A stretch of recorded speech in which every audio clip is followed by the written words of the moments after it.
Ora, muito bom dia, meus amigos. Bem-vindos mais uma vez aqui ao canal. Já sabem, subscrevam, partilhem, comentem, ponham perguntas, porque eu tento que este canal seja útil e faço para vocês.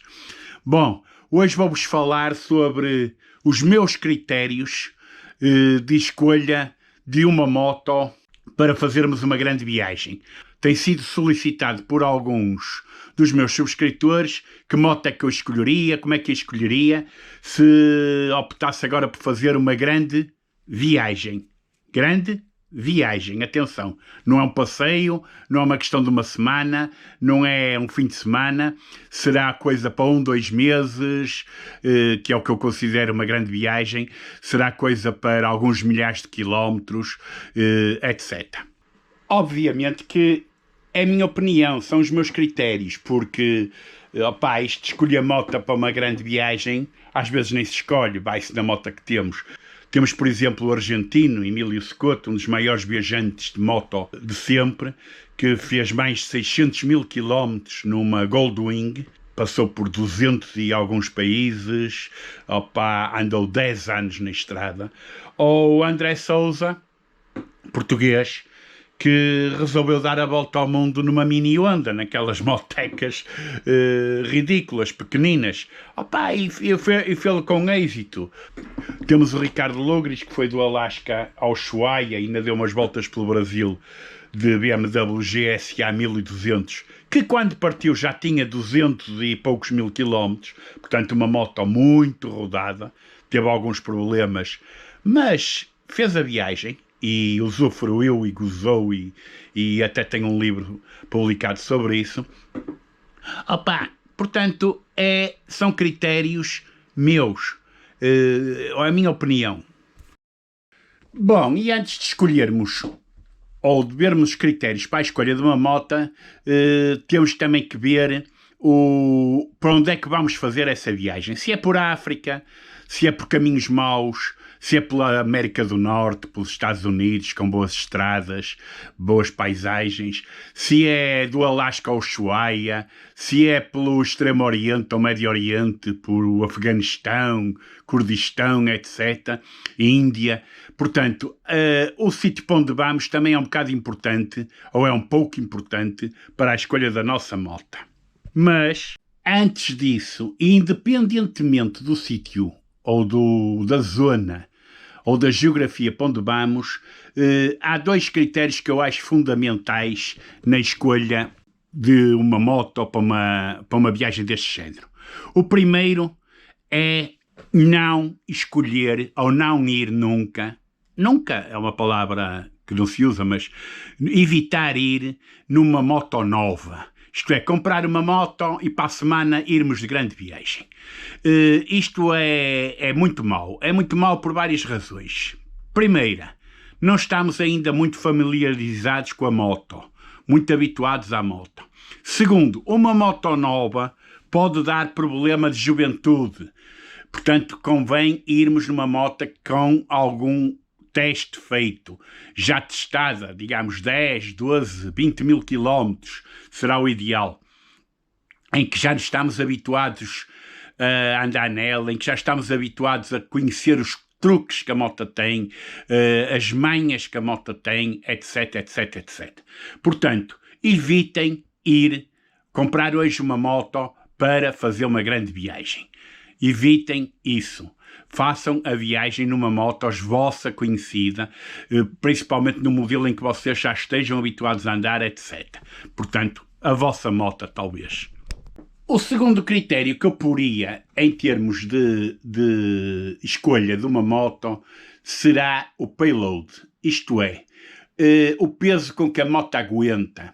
Se vamos, portanto, com pendura, se vamos a solo, que material é que levamos? Vamos acampar? Levamos material de campismo volumoso, algum pesado? O que é que vamos levar? Obviamente, quanto menos coisas melhores, mas, de qualquer maneira, há sempre itens que é obrigatório levar.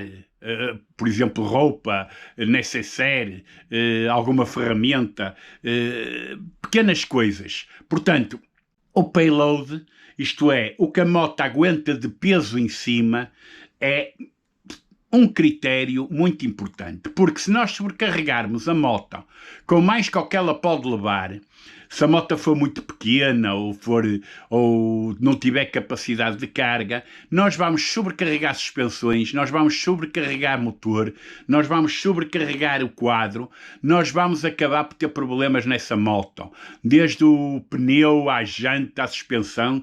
Portanto, tenham em atenção o que é que vão levar. E, fundamentalmente, tenham em atenção se vão levar pendura ou se vão a solo. Um outro critério que eu consideraria para escolher uma moto para uma grande viagem será a tubeless.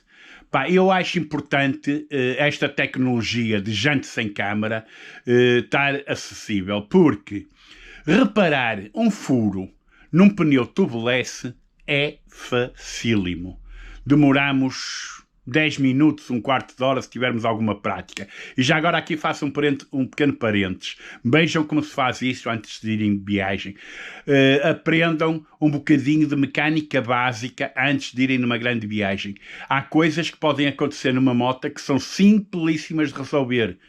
Troca de um fusível, a reparação de um furo tubeless, a reparação de um cabo de embreagem, a substituição de uma vela.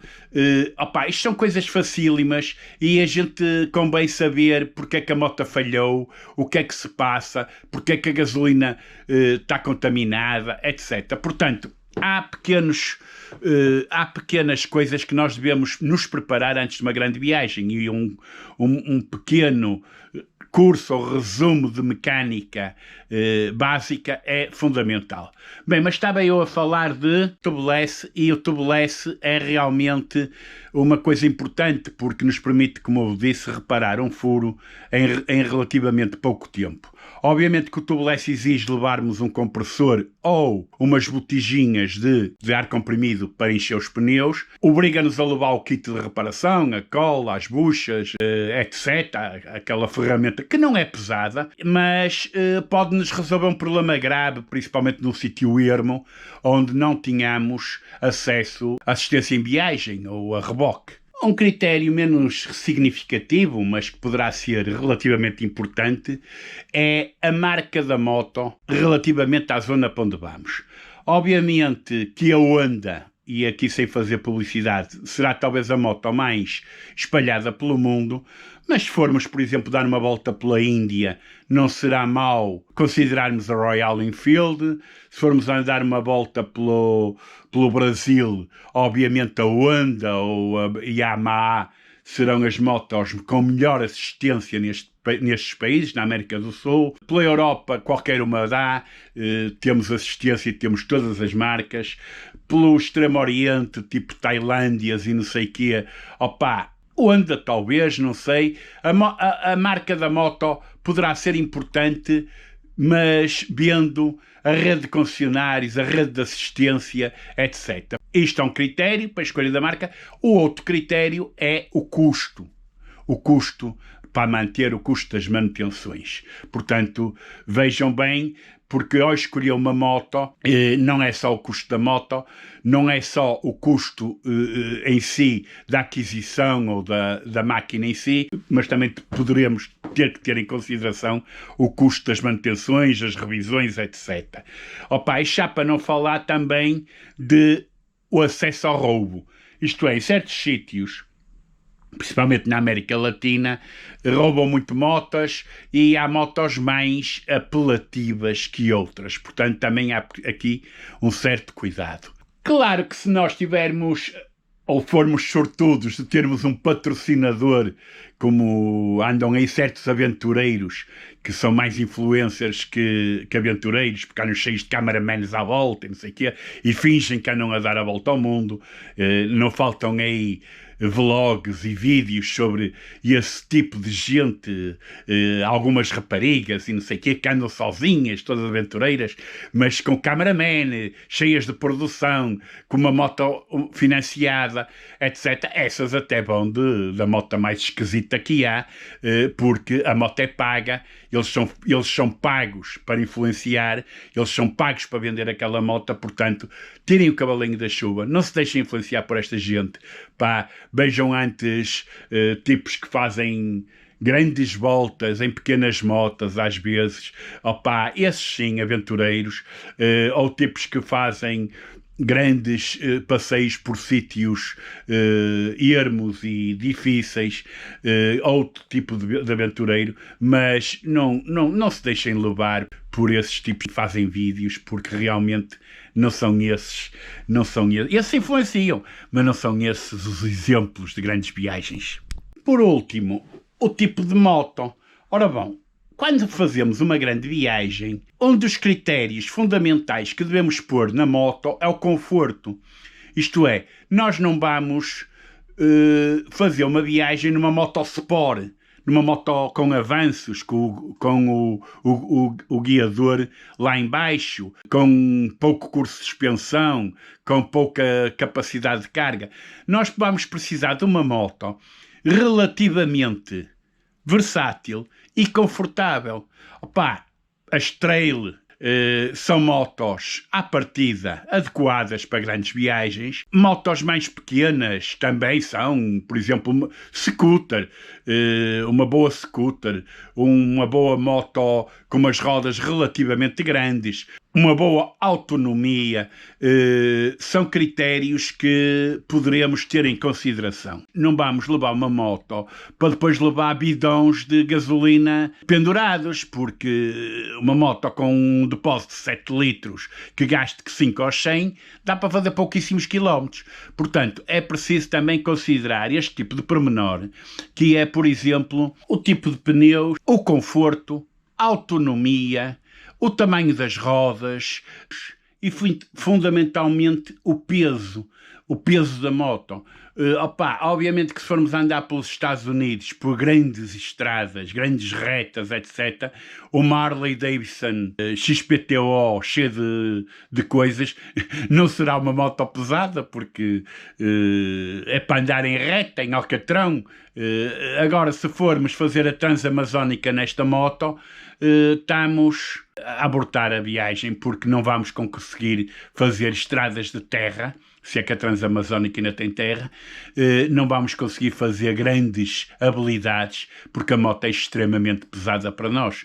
Portanto, muito cuidado com isso, muito cuidado, por exemplo, fazer rípio, gravilha, por muitos quilómetros numa moto muito pesada, porque isso só nos vai sacrificar a viagem. Portanto, o peso também é importante. E é isto, meus amigos. Os critérios para a escolha de uma moto depende, portanto, um bocado do sítio para onde vamos, como já disse, depende da nossa capacidade, dos nossos skills, depende daquilo que a gente quer, independentemente se a moto tem 100 cm cúbicos ou tem 1500 cm cúbicos. Pá, depende do sítio, fundamentalmente, que vamos fazer, da geografia, mas também depende da nossa vontade com essa moto, etc. Agora é importante, e eu continuo a dizer, nunca vão numa moto nova. Vão ter revisões logo a seguir e poderão ter, obviamente, problemas de juventude. Meus amigos, fiquem bem. Obrigado mais uma vez por assistirem. Espero ter-vos sido útil. Não sei se estão a pensar em fazer uma grande viagem, mas vejam, viagem, porque viagem não é um passeio. Viagem também não é uma expedição. Atenção à jogada. Cá há muita gente que está a chamar expedições a viagens. Bom, fiquem bem, boas curvas, cuidadinho na estrada e se forem viajar, pá, publiquem aí coisas para eu vos seguir. Abraço.